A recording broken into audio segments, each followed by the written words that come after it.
கோமதி, கோமதி, சொல்லுங்க மாமா. இங்க பாரு. என்ன மாமா இது? எவனோ செய்வனை செஞ்சு வச்சுட்டு போயிருக்கான். ஐயோ கடவுளே, எங்க குடும்பத்தை ஏன் இப்படி சோதிக்கிற? நமக்கு ஆகாதவங்க யாரோ செஞ்சதுக்கு அவர் என்ன பண்ணுவாரு? ஆகாதவங்களா? ஒருவேளை உங்க மகளா இருக்குமோ? அவ இவ்வளவு சிம்பிளா எல்லாம் பண்ண மாட்டா. எனக்கு தெரிஞ்சு அந்த மொன வீட்டுக்காரனா தான் இருக்கும். எப்படி மாமா சொல்றீங்க? பழைய பக்தி படம் பார்த்துட்டு கொடுக்கறேன்னு சீடியை கேட்டான். நான் தரமாட்டேன்னு சொல்லிட்டேன். அதான். பக்தி படமா? ஃபர்ஸ்ட் யார் இப்பெல்லாம் சிடி யூஸ் பண்றாங்க?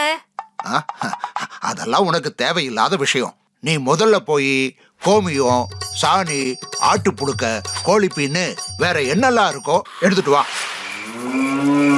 சரி மாமா, நான் வேணா அவருக்கு போன் பண்ணி லீவ் போட்டுட்டு வர சொல்லட்டா? வேணாம் வேணாம், அவன் வந்தா தேவையில்லாம பதட்டமாகி நம்மளையும் பயமுறுத்துவான். சரி, இப்படியே இருந்தா எப்படி? என்ன பண்ண போறீங்க? அங்க பாரு.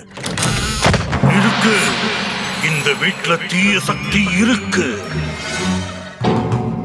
ஓம் கிரீம் காளி சூலி ஹோலி. இது சாதாரண விஷயமா தெரியல. ஐயோ, இப்ப என்ன பண்றது சாமி? இத ஓட்ட வேற சில பொருட்கள் தேவை. பூஜைக்கு தேவையான எல்லாமே உங்க முன்னாடி இருக்கே சாமி.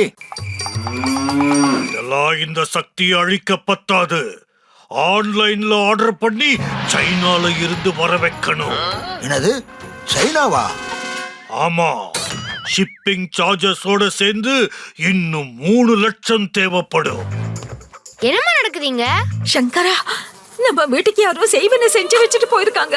அதை எடுக்கதான் சாமி யாகம் பண்றாரு. செய்வனியா? எங்கம்மா? அதோ அங்க பாரு. அம்மா, அது வைஃபை ரவுட்டர்மா. என்னது, வைஃபை ரவுட்டரா? என்னது, வைஃபை ரவுட்டரா? இது நாகார்ஜுனாவா? வைஃபை சரியா கனெக்ட் ஆகலன்னு நான் தான் மாத்தினேன். அதுக்குள்ள செய்வன அது இதுன்னு டைம் அண்ட் மணியை வேஸ்ட் பண்ணிட்டீங்களே.